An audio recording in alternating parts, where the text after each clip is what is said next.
What the fuck? Whoever said I wanted you? Comics and their adaptations, they're often in a very interesting relationship with one another. They both influence and shape the other when you get into that situation where you're having an ongoing realm of both happening simultaneously. There are many interesting cases of this, and one of them is the important and iconic X-Men film by Bryan Singer from the year 2000. This film marks a historic moment for superhero movies. It's one of several, but it's noted as one of the key points towards the proliferation of the superhero genre. Many say that it paved the groundwork towards the MCU that we have today, although you'll also hear that about Spider-Man and Blade. It depends who you're talking to, but one of the things that is clear is that this was a very important moment. It certainly was for the X-Men franchise. It did things like introduce Hugh Jackman as Wolverine, one of the most iconic castings of all time, and a very beloved one, despite the fact that he's too tall for his comic book counterpart. But people got over it. Most people got over it. This film launched franchises. It also has a bit of a tarnished behind the scenes legacy, which came to light over time. What is less often discussed when it comes to its impact is the impact it had on the comics that spawned it. Because this film had quite the long production behind the scenes history, lots of changes in scripts, directors. It was a long road to get it made. So you often hear about that and then its impact on other films going forward, but what about the comics? Because it left a significant mark there, an imprint. This film sent ripple effects in all directions. Some are particularly fascinating when you consider the fact that Singer didn't seem to have as much respect for comics as could have been had. For example, they were banned on set. The rationale being that they were juvenile, kiddish, and if the people were in contact with them, they would lower their performances to the same. They wouldn't understand them. Or they may be influenced away from the director's vision, or have cause to argue over characterization. Hugh Jackman actually had to have them snuck to him on set because he did want to read them, for some clarity as to who his character was. He stated, Bryan Singer had this thing that people would think he really wanted to take comic book characters seriously as real three-dimensional characters, that people who don't understand these comics might think they're two-dimensional. So no one was allowed comics. It was contraband. I'd never read X-Men, so people were slipping them under my door. So there's this inferiority complex towards comics there. There's the idea that they're cool and these stories are interesting. We want to tell them, but shh, because comics are for nerds. That is an entire other discussion, but it is part of the atmosphere surrounding what's going on with how these films are being made. Now, in spite of, or maybe because of, or just this atmosphere leads to some interesting changes, and some of the ideas presented are improvements, or highlight some flaws or missed areas in the comics themselves, or work better in the different medium. So let's take a moment and go over what happened with the comics, some of the bigger changes and where they stem from, and what it led to in terms of the direction they went in going forward. We're gonna highlight some of the bigger ones, so we may not hit everything, so stay at the end to see if your change that you noticed made it into this video. If not, you know what to do. I'm Sasha, this is Casually Comics, and we're gonna take a look at the impact, I feel like that's already the word of the video, that the X-Men 2000s film had on the comics. We're gonna see how the adaptation can then go and change the source, the Bleedback. Let's start with the main Marvel Comics verse, the main universe, the 616. No, Kevin Feige, the MCU is not the 616. Don't make it weirder and more convoluted than it has to be. Earth 19999 is a perfectly good number. In the late 90s, things weren't great for Marvel Comics, and the X-Men, who had enjoyed a big boost in the early 90s, were waning comparatively. It was felt that something needed to happen to shake things up, to get that interest back. Enter Grant Morrison and the pitch that would lead to the new X-Men era, which would begin in 2001 with the starting story arc of E is for Extinction. Morrison's manifesto, which included the pitch, is now something you can readily peruse online. It's also included inside of the Omnibus, the new X-Men Omnibus, at least one of the editions. It is a very interesting read, and part of what is influencing it is the movie. There are references to the film inside of it, a couple of times in a couple of different ways. There's a lot of talk about how they need to harness some of that energy. Normies, yes. Fanboys, no. Even though it's a pitch, it's also being very edgy to match the persona and vibe of the times. The early aughts, always edging. This pitch has F-bombs in it. Now, this pitch, as mentioned, is long, and we're gonna pull some excerpts from it, and so strap in, but they're worth it. They really provide excellent context. You get a good glimpse into the attitude. We got quotes. This episode has so many quotes. I'm so happy. Now, Morrison comes at this pitch with an opening salvo of having read every X-Men trade paperback available at the time. So note the year, the early 2000s, because that is less than there are currently now, time of recording 2024, where just everything is a trade paperback. So that just provides an interesting framework, since it's some of the opening interesting lines, but we're not going to focus on the parts pertaining to the movie. Starting with point 3, so we're starting early off. In the way that Claremont and Byrne did in the 80s and Jim Lee did in the 90s, we need to make the book cool again, all caps. Cool! The movie has already done most of the work for us, and there are millions of new potential readers out there for the taking, including the woman who slavered over Hugh Jackman, who should be able to pick up this book and get the same sexy thrills from the comic book character. So no more blue and yellow spandex and Batman helmet. Why does Wolverine wear a helmet in the same shape as his hair anyway? It just looks stupid now. We have to stop talking to the shrinking fan audience and re-engage the attention of the mainstream. Longtime fans will read the book and about it no matter what, all caps. We don't need to attract them. You still kind of do. Talked about this last time we read part of this quote. They don't need to be necessarily the hyper main focus all the time. And yes, sometimes they do complain about things that aren't worth complaining about. That doesn't mean you can just throw them under the carpet. Don't even try. They'll stay around forever. Will they though? Will they?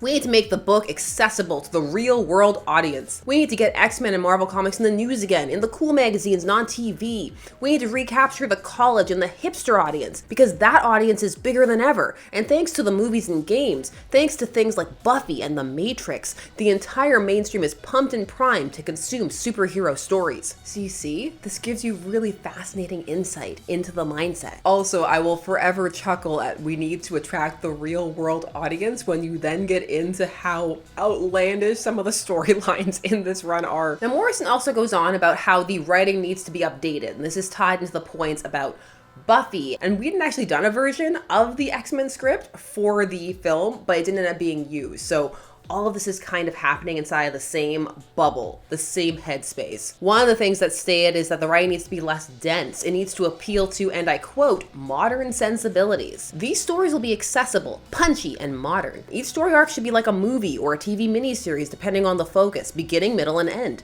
Character development and resolution. Every time we start a new arc, every time we start a new issue, in fact, we start fresh, as if someone is picking up the book for the first time. The movie has made the characters familiar, which helps us immensely. From here on in, we shall strive to limit the cast to a handful of easily recognizable figures. So what you're seeing here is that the film is now having a direct impact on the mutants or X-Men who will be used going forward, because they're now more mainstream recognizable. So even if there was lots of character development going on with other people, put them away. We need to go back to these X-Men. So miles is going to vary about how people feel about that. Also as to whether or not that is what happened, as some of the characters were off the table for various reasons, like being dead. There's also a whole section about replacing continuity with super consistency, which we'll get to a bit later on. Now, besides being inspired by the tone and pacing of the film, the fact that it's made the characters more recognizable and accessible, there was an other aspect that was to be mined: the look. You actually go outside in these things?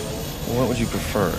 Yellow spandex? Get rid of the costumes, all caps. Let's ditch the spandex for the new century and get the heroes into something you wouldn't make you look, so that wouldn't make you look like a prick if you wore it in the street. The movie had it almost right. I think we should go for hardcore bike style exo rubber uniforms, maybe military pants and wrestling style boots. Whatever, a uniform again. Youth culture looks are going uniform anyway. The look's brutalist and military, and I think the X-Men should reflect that to stay on the cutting edge of cool. Long leather coats with a big X on the back as our heroes get smarter, prouder, and louder. Cyclops wearing ruby quartz contacts. I'd like to see some yellow in paneling or detailing on the costumes, if only to avoid the dull black leather look of every film superhero, but it should be pop art Dayglow yellow, the kind cyclists and bikers were to be seen. Okay, but also, to enter full nerd mode for a moment, could Cyclops wear contacts? He fires concussive blasts. They're not actually laser beams, and they look like that. They're concussive blasts. Could he wear them? How would they stay in? Would they be like adhered to the lids? I'm overthinking this, but that's the kind of thing I think about when I read that. I mean, he does wear them in the run, so that part of the pitch came to fruition. But does it make sense? What do you think? If you think it does, put it down below. I want to hear it. Tech that tech, science that science. The new X-Men would, of course, as mentioned, take many of the characters used in the film's lineup to create a more familiar lineup for newer fans. It would consist of arcs that did feel episodic in nature, but are not as streamlined as the pitch suggests. And the costumes would be heavily inspired by the film. But while the film is an inspiration and clearly factored into this conceptualization of the X-Men, because there's also a hyper focus on the school element as well, which is another aspect you see more of in the film. There's also a bit of an oppositional element here. We can give them something that you can't get in the movies and on television. We'll take the methods that work there and apply them here and show why comics is an amazing medium. Taking those tools and fashioning something even stronger. Also, shirtless Wolverine, because that's what the ladies want. The pitch only specifies ladies, but I'm sure other people wanted that too. You will see Wolverine shirtless a lot in the new X-Men, but it could be argued that the art doesn't always convey what the pitch wanted. So for the 616, the past comics do still hold some sway. They're not being jettisoned entirely in favor of the film. But there is still some bleed back directly that is going to enter. Not as much as, say, in the Ultimate Universe, though, which we will get to. But first, let's look at some of the salient character details that would bleed back. 1. Rogue's name. Rogue gets a name in the movie. Rogue was wandering around with no name for almost 20 years. Rogue debuted in Avengers Annual number 10 in 1981, and yeah, she had no name. It's one of those things that sounds unbelievable, but when you look into it, it's true. In X-Men 24 in 1993, they talk about how her name isn't known. This is while she's on a date with Gambit. Why don't nobody know your real name, Cher? She offers to tell him later, but he stops her because names don't matter. They can't show who you are inside. He'll get to know Rogue. So the 2000s film names her Marie, and then she gets a surname attached to that in the novelization. In the comics, in the year 2003, in Extreme X-Men, in issue number 31, they had her use the name that was a combo of Anna Paquin, who played Rogue in the film, and Mystique, aka Raven Darkholme, her foster mother. Although Claremont has said that if he had been given time, then Raven would have been her biological mother, and they play with that more and more as the X-Men continuity goes on. So that would result in her name being given as Anna Raven. When Rogue got a little mini that finally combined and clarified her origins in 2004, the names were combined to create Anna Marie, which was then placed in the official Marvel handbook in 2005, and then was just the name utilized going forward. And that's because of the movie. Another change, which we've covered at length, so we'll just touch upon it here, is Magneto's helmet being used specifically block telepathy with an emphasis on Charles. This is another thing some fans do not believe, and it sounds unbelievable, but it's also true. In the 60s, when Magneto debuted back in X-Men number 1, his helmet didn't do anything except look great. It's just part of the ensemble. In fact, a lot of the powers and how they worked and everything were very loose. At one point, he can astral project. You do see him in those early days having a psychic battle with Charles, and the helmet's on. It is said to contain microcircuitry later on, but in the 80s, when that crops up, it's in conjunction with turning his helmet into a device that allows him to use it to exert telepathic control over others. And then that detail is repeated going forward, that there's circuitry in it, but that was more geared towards trying to control telepathy, and that Charles blocked that. So Charles is blocking Magneto's helmet that is trying to make Magneto control people. But there was an explanation for why Magneto wasn't being affected really by Charles's telepathy, specifically because the focus is on Charles because of their relationship. And X-Men 161, in the 80s, under Claremont, it is said that Magneto is resistant to telepathy. And this is one of the ways that Xavier is able to identify that he's a mutant in the first place. But it's not brought up too much. It's very much just a brief detail and they move on. And pre the film, you will see examples of them having psychic battles with the helmet on. There are lots of instances where the helmet gets knocked off and then something happens to him or Charles goes into his mind. Fatal Attractions is a good example of this, but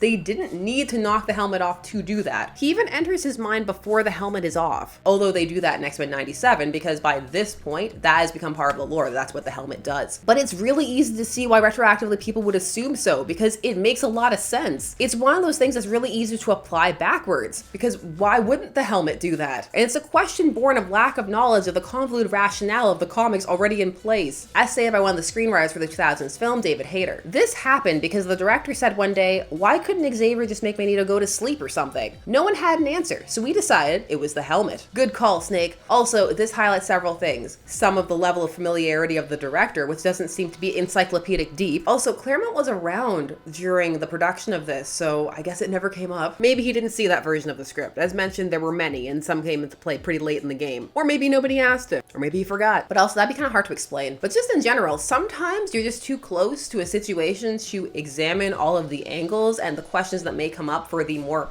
average or casual fan. Like how nobody thought about Magneto ripping Wolverine's skeleton out till Peter David brought it up as a joke. This change also trickled into the 616. It's mentioned in the new X-Men run that the Omega Gang uses designs for Magneto's helmet they found online to create telepathy blocking helmets. This is in issue 136 in 2003. And it's become a staple. For example, in 2018's X-Men Red, Jean had a whole bunch of helmets commissioned so that they could block Cassandra Nova's influence. The Ultimate Universe would adopt it instantly. But before we get there are also lots of little shifts that people note. The power scaling, the way people perceive the power levels of certain mutants, Toad being aggressively Toad-like. Do you know what happens to a toad when it's struck by lightning? The same thing that happens to everything else. The film also popularized the use of Eric for Magneto's first name, which while Eric had been floating around as his name in the comics since the 90s, there were other ways he had been referred to, most notably in the 90s animated series, which many would have been familiar with at the time, wherein he was called Magnus. So this film really highlighted him as Eric and cemented that for many people. We'll just leave all that Max stuff to the side as well. Some of the shifts of characterization can just be attributed to character drift or just different takes by different creators over time, but some of them are influenced by the film. Most of what is transferred over from the film, though, happens in the Ultimate X-Men universe. So we've danced around it for a bit. It's time. The Ultimate Universe. We're a huge host. Some would argue the vast majority of the impact is felt, or at least the most demonstrably and easily noticeable. We've talked about the genesis of the Ultimate Universe several times in this channel. It was an imprint begun in the year 2000 in an attempt to capture new readership for Marvel Comics in the face of the aforementioned weakening sales. One key issue that was presented was the need for fresh takes on characters, and also to jettison a lot of the continuity because many felt that that was a barrier to entry. So let's just do something new, fresh. We can do what we want, but not too hard, because remember Blue Tony Stark? There was a fear just at this time that the continuity, there was too much of it. It's even present in Morrison's mainline pitch. If there are any really major outstanding questions left unanswered about our characters, let me know and I'll figure out a way to resolve them in future stories. But for now, let's start with a fresh storyline, a completely different feel, and allow people a chance to get to know the cast on the run again. That's how we play continuity, in quotes, as we gently lay it to rest and replace it with a super consistency, in quotes. Everything you need to know will be explained in any given issue, but longtime fans will be rewarded with extended character development and soap opera backstories. Think of the modular, accessible nature of storylines from the Buffy mythos, which also have extended developmental arcs for long-term fans to follow. Same goes for the X-Files, etc. The longer storylines in X-Men would play out over a year at most. No more decades-long unrevealed secrets, shade at Claremont, and no more need to be said about Logan's origins. The thing is, there is some validity to that, and the idea that some hyper-focus on continuity, but the solution of let's just throw it out is a bit extreme, because that's what laid to rest means. Laid to rest means you're burying it in the ground. It's dead. R.I.P. Grant Gustin Flash style. Now, when it came to the Ultimate line, part of what was sought was fresh talent. And when it came to the Ultimate X-Men, the man they sought out was Mark Millar, because they were fans of his work on The Authority. Miller was not very familiar with the X-Men, something that he told them, down to the point where he said no at first. But they said, no problem. In fact, bonus. He recalls, my reason was that I'd only ever read 3 X-Men comics in my life. All very good and written by Chris Claremont, I should add, and had zero familiarity with the characters. They told me to go see the movie and write a proposal. I saw the movie, liked it a lot, and then wrote something with almost no knowledge of the characters. They expected them to wipe their ass with it. However, they felt the problems with the X-Men in recent years was the lack of mainstream appeal, and suggested that because I knew bugger all about it, I should be the guy. It seems to have worked, although I must admit, I'm more comfortable with year 2 on the book. I've since gone back and read some of the Claremont and Byrne issues, and they're absolutely phenomenal. So the X-Men film is the foundation for the Ultimate X-Men and the Ultimate Universe, the first one, not the second one. And while there are elements from the comics that come in later, the film was the backbone, alongside the mandate of make it new and different. The Ultimate X-Men are certainly younger, and more gritty, and rude, and edgy. They very much reflect Miller's writing style in the early aughts, but they're meant to feel different. So that's part and parcel of it. It's more of a miles may vary thing as to whether that lands or not for the reader. It's different than when people make complaints about the characterization over a new X-Men by Morrison, but you see that in the pitch of the people need to get to know the characters again. All hail super consistency. I almost said super sanity. That's something different. That's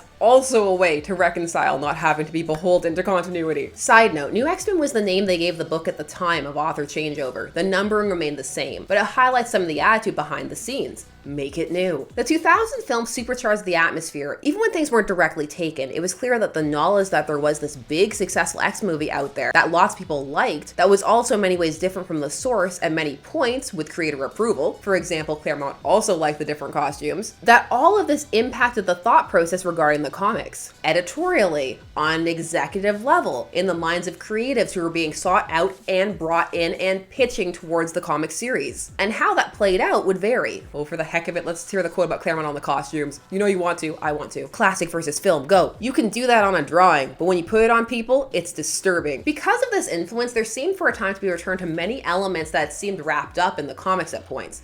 Scott and Logan's rivalry, Scott, Jean, Logan love triangle. Although again, that was more in the Ultimate Verse than in the main 616, but some of it cropped up. Some just felt a massive shift in the portrayal of Cyclops, though whether that is due to the film or people not being sure what to do with him is up for debate. Cyclops waxes and wanes. For many, like the animated series before it, this film became their first encounter with the X-Men. It's also an important moment that impacts the future of superhero films and the comics themselves. Love it or hate it, it made a difference. In comics, it was a bit of a catalyst for concerns that were already present surrounding comic book writing and making comics appealing for an audience that was very into movies and television. How to appeal to them, what aspects can they take from that and apply? Those discussions still happen today. Time of recording, although you can add things like video games, which was already mentioned here, but even bigger, video games in all caps, social media, YouTube, TikTok. Time of recording for all of this, maybe some of them don't exist anymore. Now, I just highlighted some of the bigger things that came of this and the attitude towards how it would end up trickling down. If I didn't discuss anything or there's some specifics you really want to hit,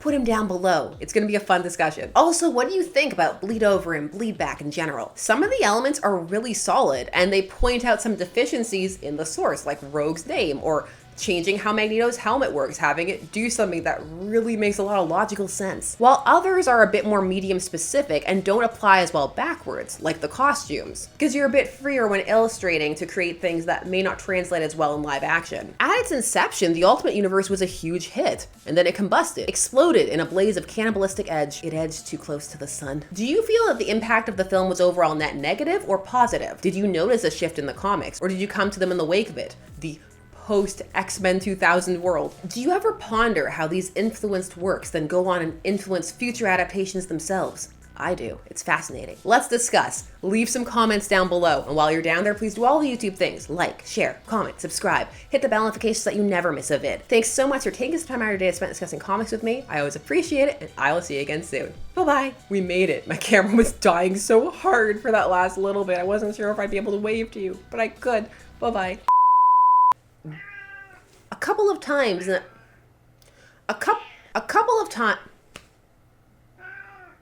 Alvin, no,